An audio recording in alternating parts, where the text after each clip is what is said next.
Trabalhadores do Brasil, tenho a honra de passar as mãos às reformas de base. Declaro promulgada a conquista do voto. Nos 300 anos em que ficou submetido à coroa portuguesa, o Brasil nunca deixou de fazer eleições. Mas isso não quer dizer que o voto tivesse poder de transformação política. Na colônia, o que valia mesmo era a vontade do rei. Lembra? Em 1822, o Brasil é libertado do Império Português por um português, filho do rei de Portugal. Foi o Pedro I que gritou "Independência ou morte!" à beira do rio Ipiranga e se tornou o nosso novo imperador. Ufa!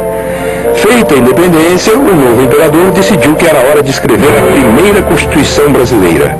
É como se diz, a situação mudou para continuar tudo como estava.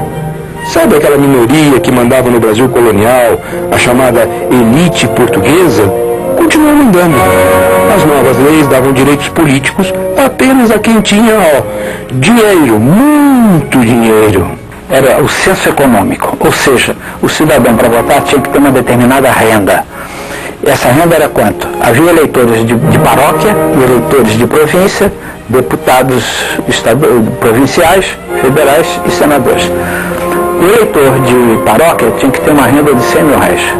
O eleitor de província uma renda de R$200 mil. Os deputados uma renda de R$400 mil, uma renda anual, e os senadores uma renda de R$800 mil.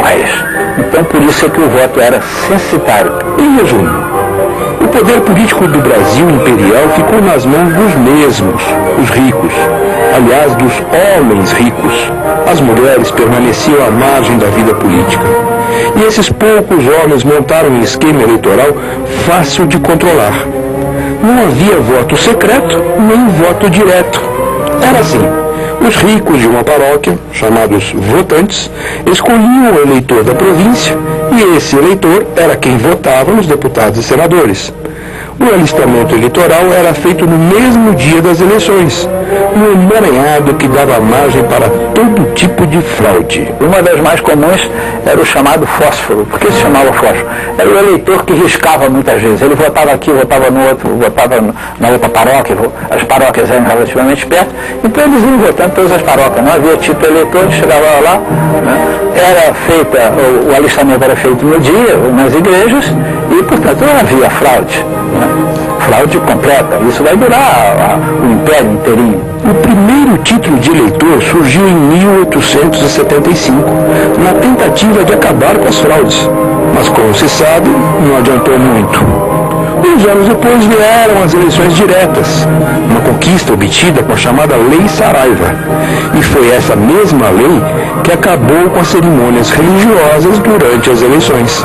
Essa foi uma das leis mais importantes que o Brasil conheceu, primeiro porque foi as diretas já do Império. Porque antigamente era em 2 graus e era para fazer agora a eleição direta. Reúne esses papéis do votante e do eleitor num só papel. É o primeiro grande feito da Lei Saraiva. As diretas já do Império. Um passinho à frente, um passinho atrás. Foi essa mesma Lei Saraiva que proibiu o voto do analfabeto. Como naquela época quase ninguém sabia ler e escrever, de 1 milhão de pessoas, o eleitorado despencou para 140 mil eleitores. Houve um item fundamental da Lei Saraiva que foi trazido por Rui Barbosa. O Rui disse, além do censo econômico, recursos, posse, patrimônio, vai ter um censo literário, saber ler e escrever corretamente. Aí, em 1881, trouxe a proibição do voto do analfabeto. A história mostra que até o final do Império, o povo lutava para ter participação política. Nestes fins do século XIX, éramos o único país que ainda tinha escravidão. 200 anos depois de Zumbi dos Palmares, a força imperial já não podia sufocar os movimentos abolicionistas. Também ganhavam espaço os ideais republicanos e com eles a promessa de democracia. Bem, mas este é o tema do nosso próximo capítulo. Não perca.